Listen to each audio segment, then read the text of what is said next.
Hey guys, this is Nazur Rahman Shubha. Welcome to my vlogs. সবাই কেমন আছেন? আশা করি ভালোই আছেন। তো আজকে আমি চলে আসছি মিরপুর চিড়িয়াখানায়। আচ্ছা, এত কিছু রেখে চিড়িয়াখানায় কেন আসলাম? চিড়িয়াখানায় আসার প্রধান কারণ হচ্ছে বাচ্চাদের ডিমান্ড। আমার ভাতিজা ওরা অনেকেই বলতেছে, অনেক দিন ধরে বলতেছে চিড়িয়াখানায় যাব, চিড়িয়াখানায় যাব। মানে বইয়ে বাঘ দেখতে আর ভালো লাগতেছে না, মোবাইলে দেখতেও ভালো লাগতেছে না, এখন সরাসরি দেখতে হবে। তো ওদের বায়নার কারণেই হচ্ছে আজকে আমরা চিড়িয়াখানায় যাচ্ছি। তো চিড়িয়াখানায় কিন্তু আজকে বাইক নিয়ে যাচ্ছি না, চিড়িয়াখানায় আজকে যাব হচ্ছে মেট্রো রেল করে। যেহেতু আজকে অফ ডে না, তাই রাস্তায় জাম থাকাটাই স্বাভাবিক। তো আর আমার বাসা থেকে ঢাকা ইউনিভার্সিটি মেট্রো রেলের স্টেশনটা খুব বেশি দূরে না, রিক্সা করে যাওয়া যায়, যেহেতু আমার বাসা পুরান ঢাকা। তো সেখান থেকে আমরা সিদ্ধান্ত নিলাম মেট্রো রেলে করে যাব।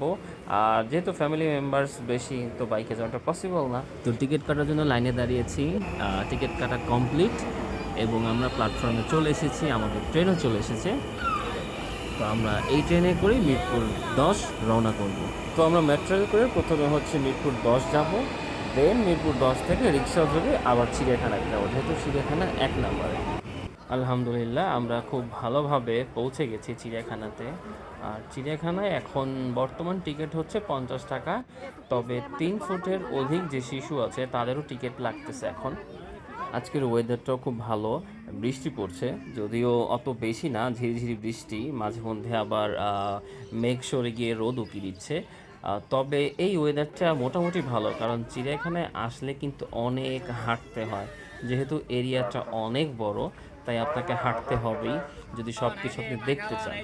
তো এখন ঘটনা হচ্ছে কি, এই ওয়েদারে একটু ক্লান্তিটা কম লাগবে। ওই তো বাঘ মামা বিশ্রাম নিচ্ছে, যেহেতু দুপুরবেলা খাওয়া দাওয়া করে রেস্ট নিচ্ছে।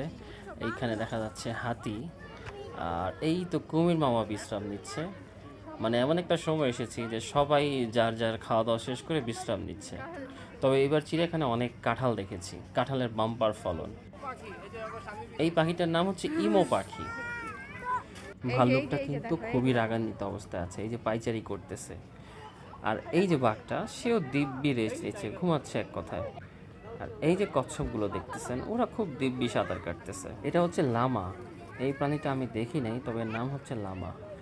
আর এই তো ময়ূর, ময়ূরকে পেখম মেলতে খুবই কম দেখা যায়, তো আজকেও দেখতে পাইনি।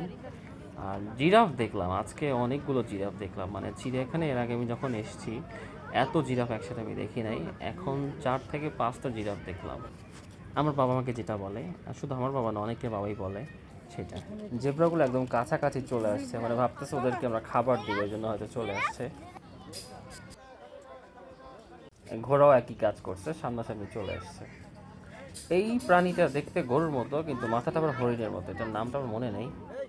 অবশেষে আমরা জাদুঘরে চলে আসলাম, এটা হচ্ছে প্রাণী জাদুঘর।